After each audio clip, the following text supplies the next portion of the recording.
Tidak ada seorang pun yang benar-benar menyangka bahwa sebuah teknologi sederhana berupa kode kotak hitam putih yang biasa muncul di layar ponsel dapat menjadi pemicu perubahan ekonomi terbesar di Asia Tenggara dalam satu dekade terakhir. Ketika pertama kali muncul, banyak orang menganggap QRIS hanya sebagai fitur tambahan di bank digital, hanya alat bantu pembayaran UMKM atau tren sesaat yang mungkin akan hilang dalam beberapa tahun.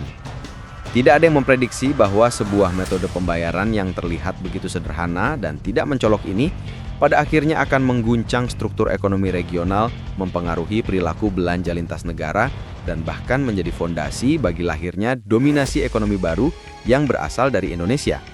Namun, realitas seringkali bergerak jauh lebih cepat daripada dugaan manusia. Dalam senyap, tanpa gembar-gembor besar, QRIS merembes masuk ke kehidupan masyarakat Asia Tenggara. Ia menyelinap ke mal, restoran, pasar tradisional, minimarket, kedai kecil, hingga toko souvenir di negeri-negeri tetangga. Dan pada saat banyak orang baru mulai memperhatikan apa yang terjadi, QRIS sudah terlanjur menjadi bagian penting dalam sistem pembayaran di Malaysia, Singapura, Thailand, dan negara ASEAN lainnya. Fenomena ini memicu pertanyaan besar yang menggema di forum-forum ekonomi kawasan. Apakah benar QRIS Indonesia kini sedang menguasai pasar pembayaran Malaysia? Apakah Malaysia yang selama ini dikenal sebagai pusat keuangan ASEAN mulai tersaingi oleh sistem pembayaran yang lahir di Jakarta? Atau jangan-jangan fenomena ini hanya euforia yang dibesar-besarkan oleh media sosial? Perdebatan itu semakin sengit setiap hari. Tetapi untuk memahami apa yang sedang terjadi, kita tidak bisa hanya melihat laporan ekonomi atau pernyataan dari pemerintah. Kita harus turun ke lapangan, mengamati bagaimana aliran uang bergerak antar negara, bagaimana pedagang bereaksi terhadap perubahan, bagaimana turis bertransaksi, dan bagaimana setiap negara merespon sebuah revolusi yang lahir bukan dari gedung pemerintahan, tetapi dari kasir-kasir kecil tempat masyarakat menjalankan aktivitas sehari-hari. Perubahan besar ini tidak muncul dari konferensi internasional, tidak berasal dari pertemuan resmi antar negara, dan tidak lahir di ruang rapat besar Bank Sentral. Perubahan ini terjadi di tempat yang tidak pernah diperkirakan. Di kasir kedai nasi lemak di Kuala Lumpur, di loket tiket MRT di Singapura, di gerai kecil di pasar malam Hat Yai, hingga di toko souvenir sederhana di Penang. Di tempat-tempat seperti inilah QRIS lahir sebagai kekuatan baru. Pelancong Indonesia yang pergi ke luar negeri kini tidak lagi membawa uang tunai sebanyak dulu. Mereka tidak repot menukarkan rupiah ke berbagai mata uang asing atau membayar biaya tambahan saat menggunakan kartu kredit internasional. Dengan satu gerakan yang sangat sederhana, mengangkat ponsel dan memindai kode QR, transaksi yang dulu memakan waktu kini selesai dalam hitungan detik. Pembayaran diterima dalam mata uang negara tersebut, namun saldo yang terpotong dari rekening tetap dalam rupiah. Semuanya otomatis, semuanya instan, dan yang terpenting semuanya jauh lebih murah daripada metode pembayaran lintas negara sebelumnya. Apa yang terlihat sederhana di permukaan ternyata memiliki struktur teknologi yang sangat kompleks di belakangnya.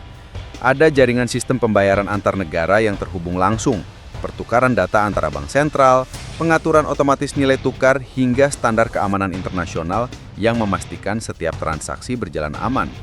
Sistem besar ini bekerja dalam senyap, tanpa disadari oleh pengguna yang hanya melihat proses cepat ketika kamera ponsel mereka memindai kode QR. Dan di dalam arsitektur besar yang rumit ini, Indonesia tiba-tiba berada di pusat perhatian. Sebelum adanya QRIS lintas negara, Asia Tenggara sebenarnya sudah memiliki sistem pembayaran digital masing-masing. Malaysia memiliki Duit Now QR, Thailand memiliki PromptPay, Singapura mengembangkan PayNow, dan Indonesia meluncurkan QRIS. Namun sistem-sistem ini tidak saling terhubung. Mereka bekerja dengan baik di dalam negeri, tetapi tidak bisa dipakai lintas negara. Akibatnya, meskipun digitalisasi sudah berkembang, masyarakat tetap harus membawa uang tunai ketika bepergian ke negara lain. Mereka tetap harus menukar mata uang di money changer atau menggunakan kartu internasional yang penuh biaya tambahan. Indonesia melihat masalah ini lebih cepat daripada negara lain. Ketika Bank Indonesia memperkenalkan QRIS pada tahun 2019, banyak yang menganggapnya sebagai proyek digital biasa, sekadar langkah membuat pembayaran UMKM lebih mudah. Namun bagi pembuat kebijakan, QRIS adalah fondasi dari sesuatu yang jauh lebih besar. Dengan populasi ratusan juta manusia dan jutaan pedagang, Indonesia memiliki skala yang tidak dimiliki negara ASEAN lainnya. QRIS bukan hanya alat bayar, tetapi infrastruktur ekonomi nasional yang dapat berkembang menjadi sistem pembayaran regional. Ketika QRIS kemudian mulai terhubung dengan Malaysia, Thailand, dan Singapura, efeknya muncul begitu cepat. Video-video turis Indonesia yang membayar makanan, tiket, atau belanjaan di luar negeri menggunakan QRIS mendadak viral di media sosial. Orang-orang memperlihatkan betapa mudahnya bertransaksi di Kuala Lumpur atau Pineng tanpa harus menukar uang. Reaksi para pedagang Malaysia pun mengejutkan. Mereka yang awalnya ragu atau tidak tertarik, akhirnya terpaksa memasang QRIS internasional karena banyak turis Indonesia yang menanyakan metode pembayaran itu. Hanya dalam hitungan minggu, QRIS menjadi hal biasa di toko-toko yang dikunjungi warga Indonesia. Ironisnya, dominasi itu terjadi tanpa rencana besar atau kampanye besar-besaran. Tidak ada promosi gila-gilaan, tidak ada strategi politik tertentu. QRIS menyebar hanya karena perilaku konsumen Indonesia yang jumlahnya sangat besar. Dan pada saat Malaysia menyadari apa yang sedang terjadi, fenomena ini sudah terlanjur meluas ke berbagai kota. Media-media Malaysia mulai menulis berita tentang kekhawatiran ini. Beberapa analis menyebut fenomena tersebut sebagai pengambil alihan digital yang halus. Bukan invasi ekonomi dalam bentuk yang keras, melainkan perubahan yang datang dari transaksi kecil yang berlangsung setiap hari. Mereka melihat bagaimana Indonesia, tanpa disadari, sedang membangun fondasi dominasi ekonomi baru melalui pembayaran digital. Pada tahun 2025, kondisi ini mencapai puncak yang mengejutkan. Bank Indonesia secara resmi mengumumkan bahwa QRIS menjadi sistem pembayaran dengan volume transaksi lintas negara terbesar di ASEAN. Jutaan transaksi terjadi hanya dalam beberapa bulan, dan Malaysia menjadi penyumbang terbesar. Untuk pertama kalinya dalam sejarah Asia Tenggara, Indonesia bukan hanya menjadi pasar terbesar dalam hal populasi digital, tetapi juga pemimpin dalam sistem pembayaran antar negara. Tidak Singapura, tidak Malaysia, tidak Thailand, tetapi Indonesia. Yang membuat fenomena ini semakin menarik adalah fakta bahwa dominasi ini tidak lahir dari kebijakan besar. Tidak ada pertemuan diplomatik megah yang meluncurkan ini. Tidak ada pidato penting yang disiarkan ke seluruh dunia. Semua lahir dari transaksi sederhana di warung nasi lemak, di minimarket, di hotel kecil, dan di pasar malam.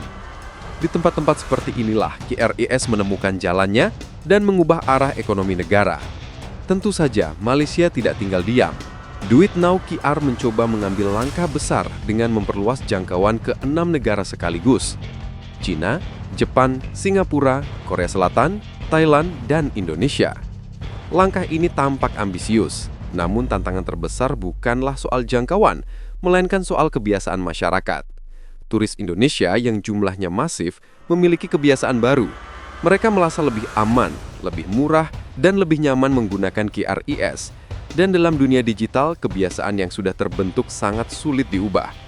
Ketika data menunjukkan bahwa transaksi cross-border Indonesia mencapai 1,66 triliun rupiah pada awal 2025, para ekonom mulai menyadari bahwa fenomena ini bukanlah tren sementara yang akan hilang. Ini adalah perubahan struktural yang akan menentukan arah ekonomi ASEAN untuk 10 hingga 20 tahun ke depan.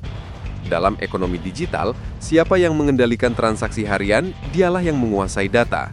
Dan siapa yang menguasai data, dialah yang memiliki pengaruh besar terhadap kebijakan ekonomi regional. Momen penting datang ketika Wakil Presiden Indonesia, Gibran Rakabuming Raka, memperkenalkan QRIS di panggung G20 Summit di Afrika Selatan. Dunia internasional terkejut ketika melihat bagaimana teknologi sederhana buatan negara berkembang dapat menembus batas global. QRIS menjadi bukti bahwa standar pembayaran internasional tidak harus selalu berasal dari negara barat. Indonesia menunjukkan bahwa negara berkembang dapat menciptakan standar mereka sendiri. Di forum itu, banyak negara mulai melihat potensi besar QRIS. Di tengah dominasi Visa dan Mastercard yang puluhan tahun memonopoli sistem pembayaran internasional, muncul sistem dari Asia Tenggara yang jauh lebih murah, lebih cepat, dan lebih inklusif. Dampak ke ekonomi domestik Indonesia juga luar biasa. UMKM yang dulu hanya melayani pasar lokal, kini bisa menerima pembayaran dari turis Malaysia atau Singapura tanpa harus bingung tentang nilai tukar. Turis Malaysia membayar dengan QR mereka, dan pedagang Indonesia menerima rupiah. Semua otomatis. Interaksi antar negara menjadi lebih cair, ekonomi menjadi lebih fleksibel, dan arus uang lintas negara semakin lancar. Indonesia juga meningkatkan kekuatan rupiah. Ketika transaksi lintas negara terus tumbuh, rupiah memiliki permintaan baru. Stabilitas ekonomi meningkat, kepercayaan investor internasional juga naik. Mereka melihat bahwa digitalisasi Indonesia bukan sekadar mengikuti perkembangan dunia, tetapi sudah mulai menciptakan standar baru yang mempengaruhi negara lain. Kasus QRIS membuktikan sesuatu yang lebih besar, bahwa dominasi sistem pembayaran global yang selama puluhan tahun dipegang oleh perusahaan-perusahaan besar dapat ditantang oleh inovasi lokal. Negara-negara berkembang mulai melihat bahwa mereka tidak harus bergantung sepenuhnya kepada sistem pembayaran asing. Mereka bisa membangun jalannya sendiri. Dengan semakin banyak negara ASEAN yang bersiap terhubung, masa depan ekonomi Asia Tenggara mulai berubah. Jika semua berjalan lancar, Indonesia dapat menjadi pusat transaksi mikro ASEAN, mengendalikan arus pembayaran untuk turisme, UMKM, ekonomi digital, dan perdagangan retail. Dalam skenario itu, QRIS bukan lagi sekadar alat bayar, melainkan infrastruktur strategis yang menentukan masa depan ekonomi kawasan.